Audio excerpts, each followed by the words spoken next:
in this video, I am walking you through one of my favourite Ellie specials. So I'm not saying that I've made this up because I'm sure there is somebody in the world that has also done this before, but I don't know the name of it if that's the case. And this is something that I feel like I created one day, but as I said, I'm sure there's somebody out there who also is doing it. I call this exercise Constructive Rest Pose Arch Activation. If you can think of a better name for this, do let me know.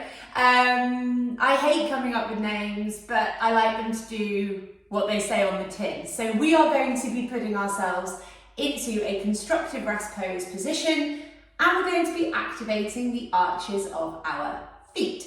Now, for this exercise, I've got a couple of cushions. I would recommend that every single person does this at least the first few times with cushions, rather than being a warrior and thinking that you don't need them. You're also going to need a strap and a block, okay? So I'm putting my head on the cushions and I'm coming to what we call a constructive rest pose position, okay? Knees are bent, feet are flat on the floor, palms are facing up, and everything should feel quite nice and relaxed here. The reason that we have the cushions underneath our head is because without the cushions, for lots of people, what they'll notice is either their shoulders are rounding up off the floor and their head is tilting backwards like this, or in order for them to be in this position, their rib cage has lifted upwards and they have a massive arch in their mid to lower back. We don't want that rib cage lifting up off the floor, and neither do we want the shoulders rounding up off the floor and the head hyperextending. So in order to have length along the back of your neck and that grounding through the bottom of the rib cage and in the mid to lower back, cushions can be helpful. If you're feeling both of those things or either of those things, it's indicative that you're just tight and dysfunctional in your upper body. Now, with the lower back and the mid back being grounded, what we are not doing is squeezing our abdominals down to put us there. So lots of people, when I say I want your rib cage to be on the floor, or your lower back to be on the floor, they immediately grip their belly and suck it down and sort of push it down into the ground. We don't want that. We want you to be nice and relaxed in your belly so that you can breathe deeply and stay kind of calm in the upper body. And that's where the cushion comes in. So having the cushions propping your shoulders up will change the angle of your rib cage so that it can ground down more comfortably. So this is the constructive rest pose element of the exercise. And whilst we're here, we're keeping toes, ankles, knees and hips in alignment with one another. So we're going after the middle of our toes being in alignment with our hips, not our big toe. If we go after the big toe, our kind of toes point out to the side like this. So this is where our block is going to come in handy, but also our strap as well.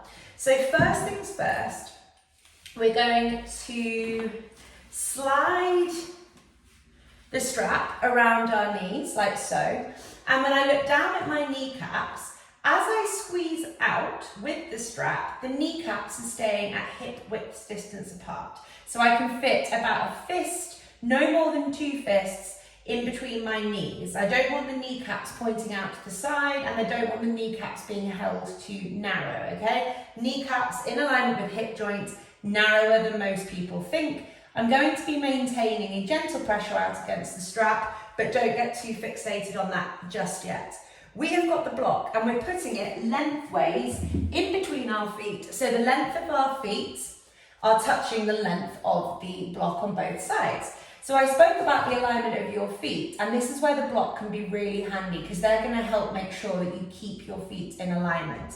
You want to keep contact with your big toe joints on both sides, the inner edges of your feet on both sides, and your kind of ankle heel area on both sides. So that's going to teach you whether or not your feet are splaying to the side or if they're truly parallel. First things first, before we try and wake up the arches of our feet, you're really getting a sense of your mid to lower back. If your feet are too far away from you, you might notice that your pelvis rolls forward and the rib cage lifts up. We don't want that. You're scooching those feet backwards as far as they need to help the pelvis and the lower back sink back down, once again, without that gripping of the abdominals to put us there. Everything in this exercise pelvis upwards should be relaxed. It doesn't mean that it will be, but it should be relaxed, okay? Be very aware of things tensing up. So as we do this, you are probably going to notice lower back tensing up, hands tensing up, jaw tensing up, shoulders maybe doing weird things, belly gripping. All of these things are signs of compensation due to a lack of foot function. So we're basically going to be working on our foot function, but if you are dysfunctional in your feet, one or both of them, you will feel the effects of that further upstream as the body tenses up to compensate and try and create the movement in a weird way. Okay, palms facing up, feet not too far away from our body, and we're just getting a sense of how we feel here.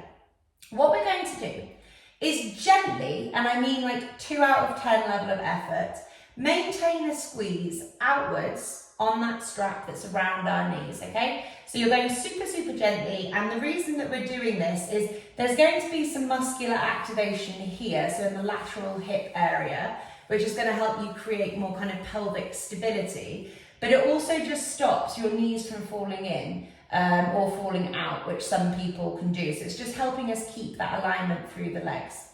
As we squeeze outwards against the strap, at that 2 out of 10 level of effort, there should be no change in your pelvis. So some people, as they squeeze out, they shunt their pelvis backwards and they kind of put that grip back in at the belly and almost tuck their bottom and lift it up as if they're doing a bridge.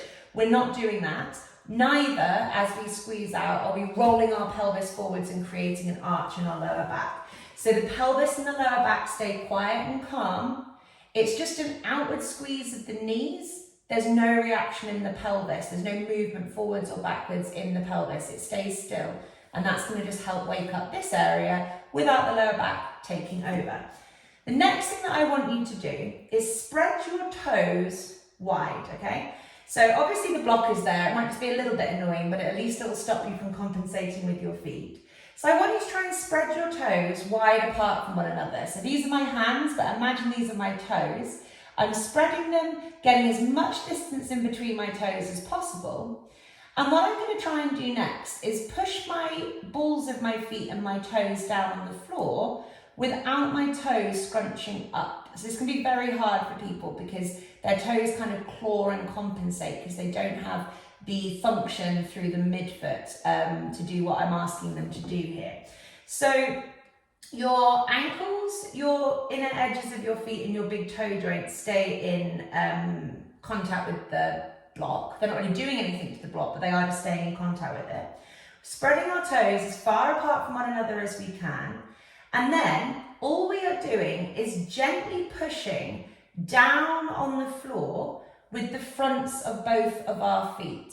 So it's almost as if I'm going to lift my ankles up like this, which is plantar flexion of the foot, which is what we're doing, but we're not lifting the ankle up off the floor. So the ankle stays down, but you're putting that weight through the front of your feet and you're actively pushing down, if you can, through your toes as well. So the ball of the feet on both sides push down and the toes push down as well. So we're kind of creating like this downwards movement through the toes without clawing as much as possible.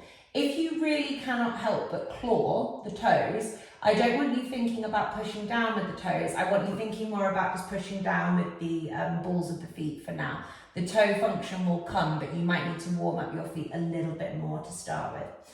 And all you are doing in this exercise is maintaining that downward push of the fronts of the feet, whilst also gently maintaining that squeeze out against the strap.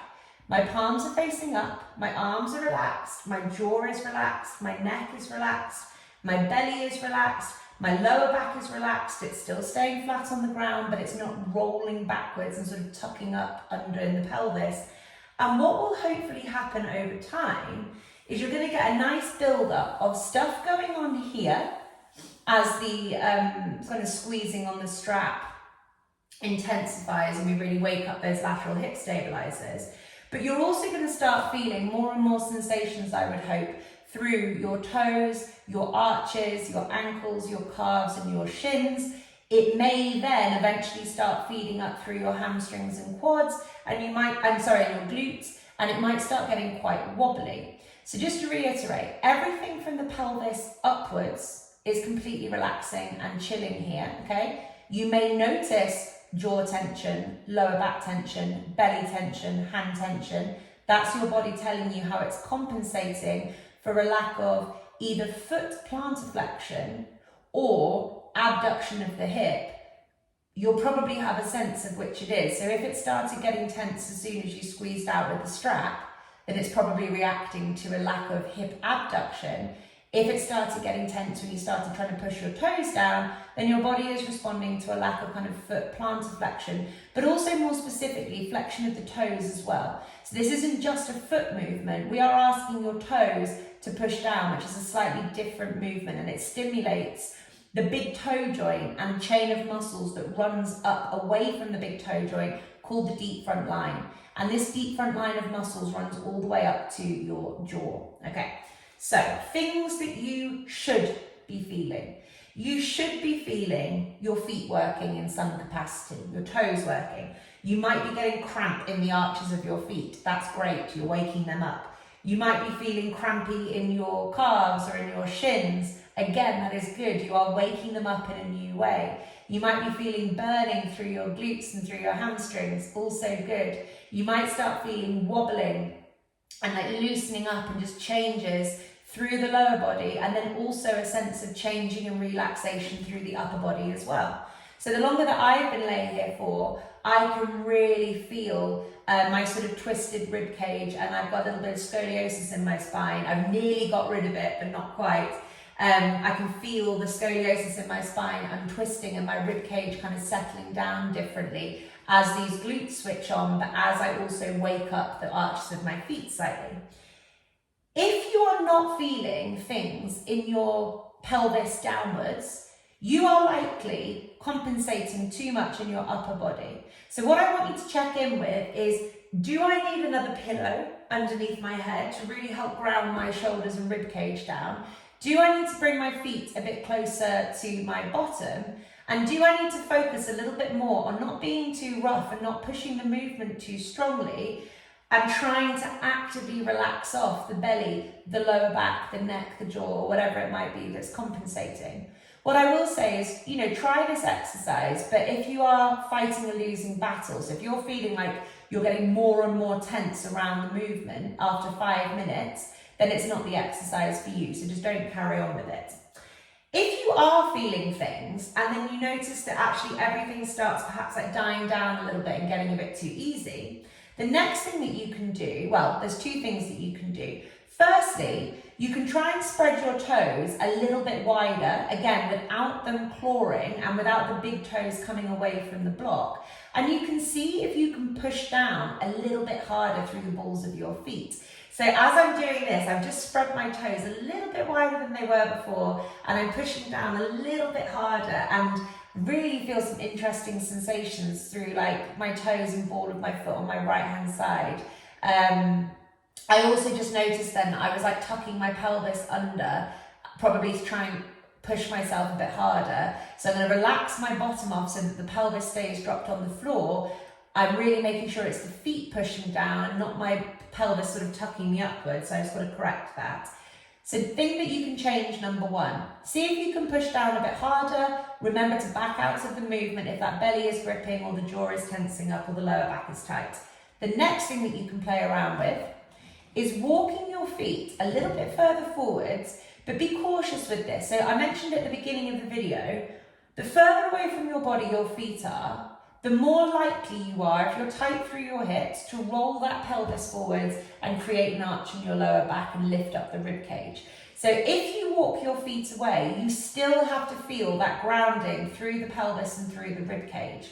You're doing exactly the same thing, so maintaining gentle squeeze out against the strap, spreading toes nice and wide, but keeping the big toe joints touching the block, and pushing down through the balls of the feet as if you're about to lift your ankles up into plantar flexion, but you're not. It's just the front of the feet pushing down in the sustained period of a slight amount of plantar flexion as well. So what this is doing is just increasing the demand of the feet. It's going to make it a little bit more powerful. Since I've walked my feet away a bit, I can feel that things feel a little bit more shaky, I would say, at my hip. I feel like if I was to stay here for a bit longer, I'd get some good wobbles going on. And you can kind of play around with that, so you can continue walking your feet away. But do this step by step, don't rush it. If this is the first time you've done it, it's very likely that your feet can't be too far away from your body without your upper body compensating. So focus on the basics and the rest will come afterwards. Now, you will probably know at this point if this is an exercise that's doing something for you. So for some people, this can be an absolute game changer. Their legs are convulsing and wobbling and cramping and all that jazz. And basically what it teaches you is that you've got some work to do through the arches of your feet and through your big toe joints. For me, I can definitely feel some nice stuff going on around my glutes and my pelvis. Have to keep reminding myself that I'm not pushing into my feet and lifting my bum up. I'm keeping that pelvis flat and relaxed. It's the feet that are pushing down. This is a good one for me. This is an exercise that I recommend for people to normally hold for like 10-15 minutes. It sort of depends on what else I might be getting them to do, what other things they are kind of capable of doing. But I would say 10 minutes is the minimum amount of time that you want to spend here, because it takes a lot of time with these more passive still exercises. It takes a lot of time for things to kind of click into place and start working in the way that we want to. Just before we finish the video, just remind yourself every now and then, I want you to do a bit of a body scan. Am I breathing nice and deeply in and out of my nose? Is my jaw and my neck relaxed? Are my hands facing upwards and relaxed? My shoulders, my belly, my lower back, my rib cage? And make sure you're not doing what I keep wanting to do, which is almost like a mini little glute bridge movement. This all stays still throughout. All we are doing is squeezing out with the knees, no reaction at the pelvis other than burn, but not forward-backward movement.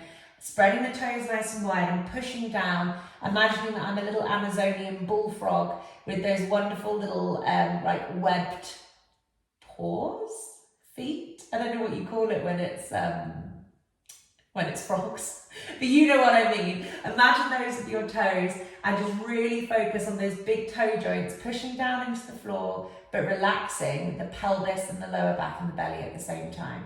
This is constructive rest pose, arch activation. Let me know if you've got any other name suggestions and let me know what you think about the exercise. This one for many people is absolutely magic.